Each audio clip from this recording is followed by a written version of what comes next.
Hi అండి, welcome to my channel Sravani spicy kitchen. నేను మీ శ్రావణి. ఇవాళైతే నేను సేమియాతో పులిహోర ఎలా చేసుకోవాలో చూపించేస్తానండి. పులిహోర అనగానే చింతపండుతో అనుకుంటారేమో, కాదండి, నిమ్మకాయతో. ఇక్కడ సేమియాతో పులిహోరనా అనే డౌట్ అయితే వస్తుంది. చాలా యమ్మీగా అయితే ఉంటుంది టేస్ట్. ఎస్పెషలీ పిల్లలైతే లొట్టలు వేసుకొని మరీ తినేస్తారు, అంత బాగుంటుంది. అందులోనూ బాగా పొడి పొడిగా మీరు ఇక్కడ చూస్తున్నారు కదా, ఇదే టెక్చర్లో అయితే ఉంటుంది. తప్పకుండా అయితే ట్రై చేయండి. ట్రై చేయని వాళ్ళు మోస్ట్లీ అందరికీ తెలిసే ఉంటుంది, కాకపోతే ఈ విధంగా ఒకసారి ట్రై చేసి చూడండి. లేట్ చేయకుండా ప్రాసెస్లోకి అయితే వెళ్ళిపోదాం. ముందుగా అయితే 1 కప్పు ఇక్కడ సేమియా తీసుకున్నాను. తీసుకొని పక్కన పెట్టుకొని ఇప్పుడైతే స్టవ్ మీద పాన్ పెట్టుకొని వాటర్ వేసుకోవాలి. వాటర్ అనేవి మన సేమియా కంటే 3 ఎక్కువ ఉండాలండి. ఎందుకంటే పొడి పొడిగా రావాలంటే వాటర్ అనేవి ఎక్కువగా ఉంటే సరిపోతుంది. తర్వాత ఇందులోనే కొద్దిగా ఆయిల్ వేసుకొని వాటర్ అనేవి బాగా మరగనివ్వాలి. ఇక్కడ చూపిస్తున్నట్టుగా వాటర్ అనేవి బాగా బాయిల్ అయిన తర్వాత ఇందులోనే కొద్దిగా సాల్ట్ అలానే పసుపు కూడా వేసేసుకోవాలి.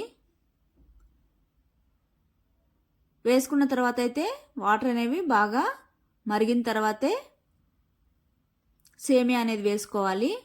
ఇక్కడ మనము సేమియా ఉప్మాకైతే ఆయిల్లో ఫ్రై చేసుకుంటాం కాబట్టి పొడి పొడిగా ఉంటుంది. ఇక్కడ ఏమీ ఫ్రై లేదు కాబట్టి ఈ విధంగా వాటర్లోనే కుక్ చేసుకోవాలి.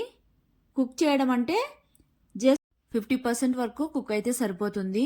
అందులోనూ సేమియా అనేది త్వరగా కుక్ అయిపోతుంది కాబట్టి ఇక్కడ మాత్రం జాగ్రత్తగా ఉండాలి. ఈ విధంగా వాటర్ అనేవి బాగా బాయిల్ అయిన తర్వాత సేమియా వేసుకున్న తర్వాత ఈ విధంగా కలుపుతూనే ఉండాలి. 2 to 3 minutes కుక్ చేసుకుంటే సరిపోతుంది. మరి సాఫ్ట్గా అయితే కుక్ అవ్వకూడదు, అయిందంటే ముద్దగా అయిపోతుంది. ఈ విధంగా కలుపుతూ ఉండగా జస్ట్ మనకు పైన లేయర్ మాత్రం కుక్ అయితే సరిపోతుంది. మిగిలింది పోపులో మళ్ళీ ఒకసారి కుక్ చేసుకుంటాం కాబట్టి పర్ఫెక్ట్గా అయితే కుక్ అయిపోతుంది.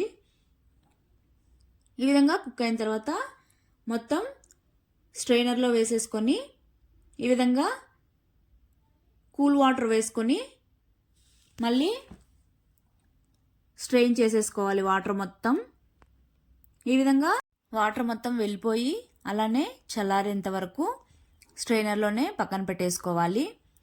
తర్వాత నేనైతే ఇక్కడ మొత్తం సేమియాని 2 బౌల్స్లోకి డివైడ్ చేసుకున్నాను.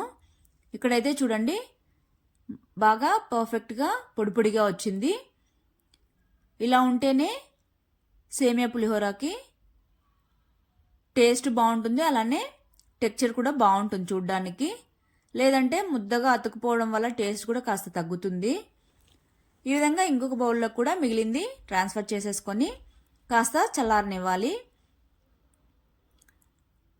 ఇది చల్లారే లోపు అయితే మనము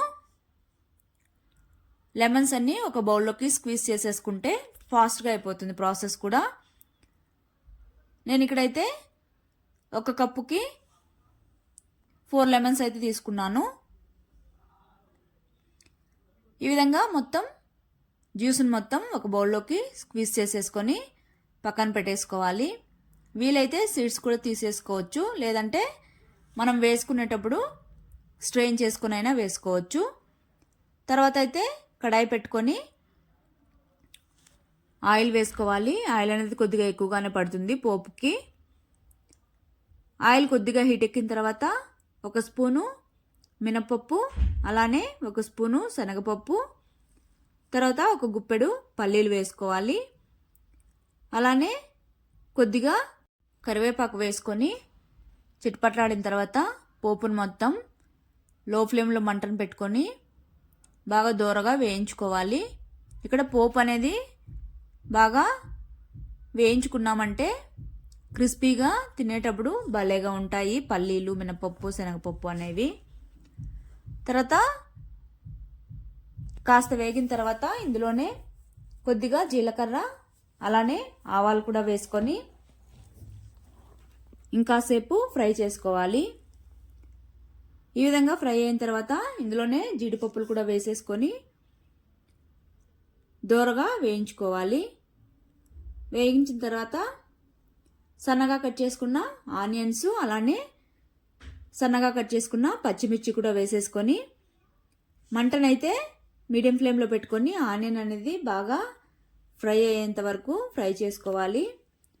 ఫ్రై అయ్యాక ఇక్కడ నేను అల్లం అనేది సన్నగా తురుముకున్నాను. మీరు కావాలంటే చిన్న చిన్న ముక్కలుగా కట్ చేసుకొని అయినా వేసుకోవచ్చు. కాకపోతే అల్లం వేయడం వల్ల మంచి టేస్ట్ ఉంటుంది.